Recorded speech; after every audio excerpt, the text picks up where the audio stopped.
بادشاہ روم نے سوالات بھجوائے. اب بادشاہ روم نے ایک کثیر تعداد میں زکات بھجوائی. اونٹوں پہ سونا لدا ہوا تھا. بادشاہ روم مسلمان تھا. یہ کب کی بات ہے؟ امام علی کی شہادت کے بعد. اور اس نے کہا کہ میرے کچھ سوالات ہیں. اس نے اپنے غلام سے کہا کہ جو اس سوالات کے جوابات دے دے زکات اس کو دے دینا، اس سے کہ حقیقی وارث وہی ہے. زکات اسی کو دے دینا، حقیقی وارث وہی ہے. یعنی بادشاہ روم کو پتا ہے کہ یہ سوالات اتنے مشکل ہیں کہ وارث ہی جواب دے سکتا ہے. سوالات پہلے حاکم شام کے پاس آئے. سوال کیا تھا؟ 4 سوالات تھے. پہلا سوال، حق اور باطل میں کتنا فرق ہے؟ حق اور باطل میں کتنا فرق ہے؟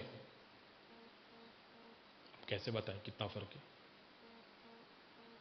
کہا بھائی دوسرا پڑھو، شاید اس کا جواب آتا ہو.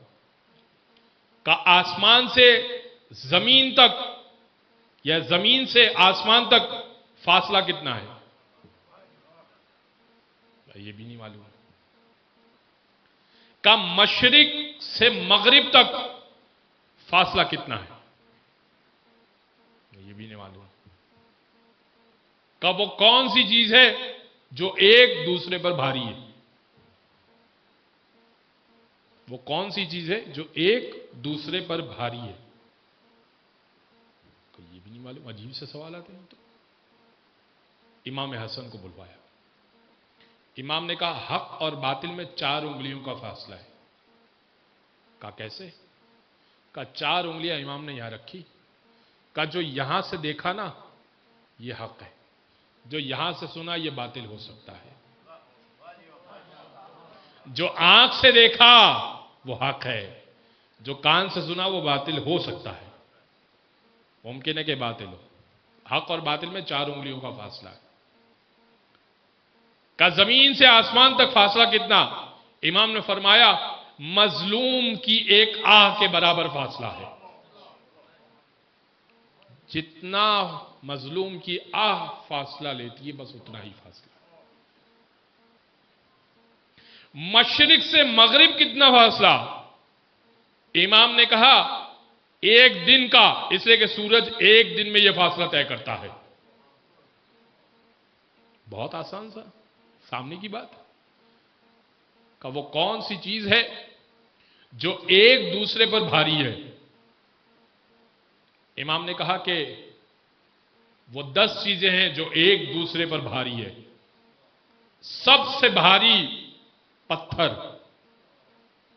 لیکن اس کے اوپر بھاری لوہا ہے کہ لوہا پتھر کو توڑ دیتا ہے. لیکن اس کے اوپر بھاری آگ ہے جو لوہے کو پگھلا دیتی ہے. لیکن اس سے بھاری پانی ہے جو آگ کو بجھا دیتا ہے. اور اس سے بھاری وہ بادل ہے جو بارش کو برساتا ہے. وہ بارش نہ برسے تو وہ پانی نہ آئے. اور وہ بادل سے بھاری وہ ہوا ہے جو اس بادل کو تھام کے رکھتی ہے. اور اس ہوا سے بھاری وہ ہوا کا فرشتہ ہے جو ہوا کو حکم دیتا ہے کہ وہ اس ڈائریکشن میں چلے، اس سمت میں چلے، اس سمت میں چلے. اور اس فرشتے کے اوپر ملک الموت بھاری ہے جو اس کی روح کو قبض کرے گا. اور ملک الموت کے اوپر موت بھاری ہے کہ اس کو بھی موت آ جائے گی.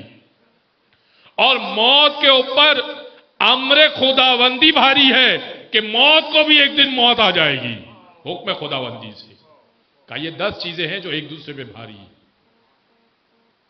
اس نے زکات یوں دی، امام نے زکات یوں فقراء میں تقسیم کی کہ ہم اپنے گھر میں زکات نہیں رکھا کرتے. ہمارے باپ داداؤں کا طریقہ تھا جو آیا کرتا ہے وہ فقیروں میں بانٹ دیا کرتے ہیں. یا